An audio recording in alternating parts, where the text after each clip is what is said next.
ये जिस तरह से बैरिकेड्स डाले गए, लगा नहीं कि हमारे ही मुख्यमंत्री का कार्यक्रम है और हमारा ही ये प्रशासन है। वो कोई गाड़ी रैली स्थल के 3 किलोमीटर तक, 2 किलोमीटर, 5 किलोमीटर, 4 किलोमीटर पहले रोका गया। अभी आपने जो सुना ये थे पूर्व सांसद आनंद मोहन। इन्होंने कल एक कार्यक्रम रखा था, लेकिन उस कार्यक्रम में लोग कम आए, जिसके लिए इन्होंने कहा कि पोलो मैदान में जिस तरीके से लोग भरने चाहते लेकिन नहीं भर रहे, उसे एक तरह से कारागार बना दिया। बताते चले बीते दिनों मुख्यमंत्री नीतीश कुमार आए थे और स्वतंत्रता सेनानी सूर्यनारायण सिंह के लेकर के आनंद मोहन ने मंच पे कई सारी मांगों को रखी, लेकिन जितनी भीड़ होनी चाहिए थी वो भीड़ नहीं हुई। आनंद की मांगों को उनके सामने नहीं रखने के लिए जो भीड़ होनी चाहिए थी वो भीड़ कम, जितनी भीड़ बाहर देखी गई जा रही थी उससे भी कम भीड़ अंदर थी। चारों तरफ 2 से 3 किलोमीटर दूर पहले लोगों को रोक दिया गया, वहां से लोग आ नहीं सके। इनका कई गंभीर आरोप है। क्या वाकई में आनंद मोहन सिंह के इस कार्यक्रम को कोई विफल करना चाह रहा था? तो वो कौन नेता है? पोलो ग्राउंड को कारागार में तब्दील कर दिया गया। कहीं से एक मोटरसाइकिल, कहीं से एक 4 पहिया या किसी बस को आने, शहर घुसने का, आने की बात छोड़ दीजिए, शहर घुसने का, ये जिस तरह से बैरिकेड्स डाले गए, लगा नहीं कि हमारे ही मुख्यमंत्री का कार्यक्रम है और हमारा ही ये प्रशासन है।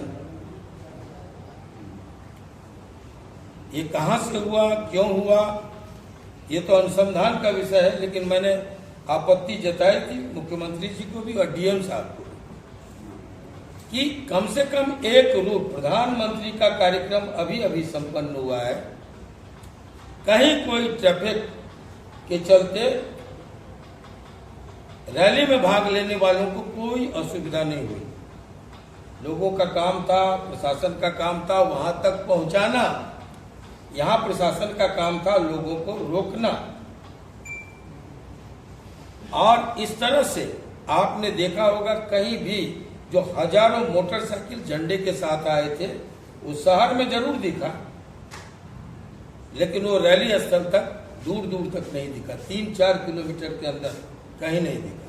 जो गाड़ियां आई थी सैकड़ों की संख्या में, वो कोई गाड़ी रैली स्थल के 3 किलोमीटर तक, 2 किलोमीटर, 5 किलोमीटर, 4 किलोमीटर पहले रोका गया। चिलचिलाती धूप में सुबह सवेरे जब तक लोग आए तब तक रैली खत्म हो चुकी थी। बावजूद इसके रैली अभूतपूर्व ढंग से सफल रही। चिलचिलाती धूप में हजारों लोग जिस तरह से पूरे धैर्य के साथ डटे रहे, इससे बेहतर एक शहीद को श्रद्धांजलि हो ही नहीं सकती। ये तो बहुत सारी रैलियां होती है, रैली का जो मकसद था उसमें हम 100 नहीं 200% सफल हैं कि जो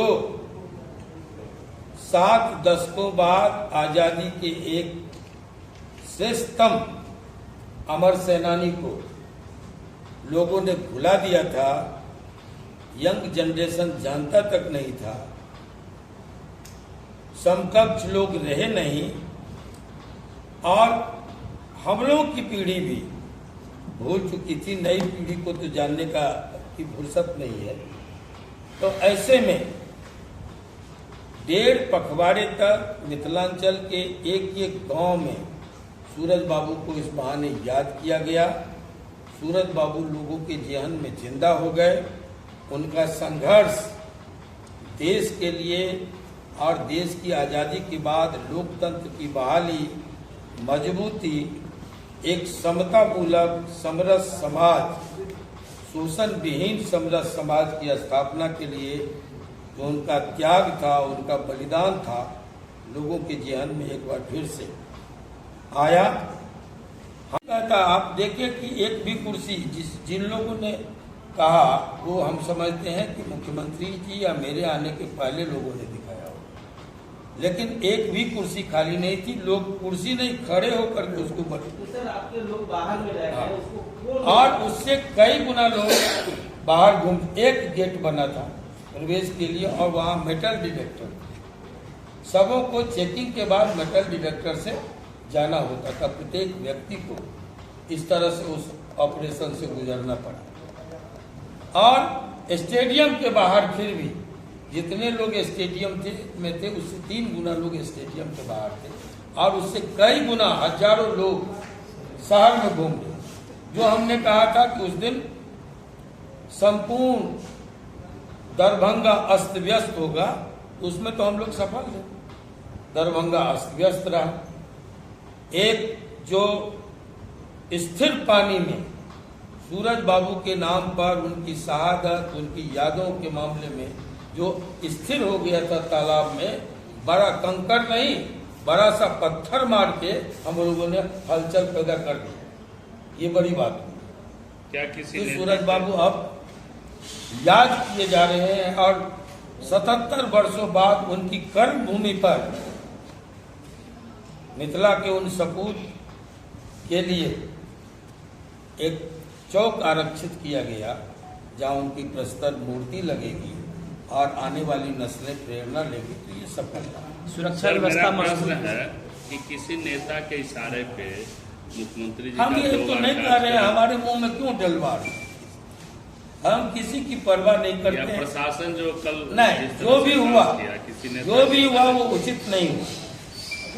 कि सुरक्षा के नाम पर इतना चाक चौबंद कि वो कारागार में तब्दील हो जाए, पैदल जाने में 4-4 किलोमीटर दूर में लोगों को रोक दे।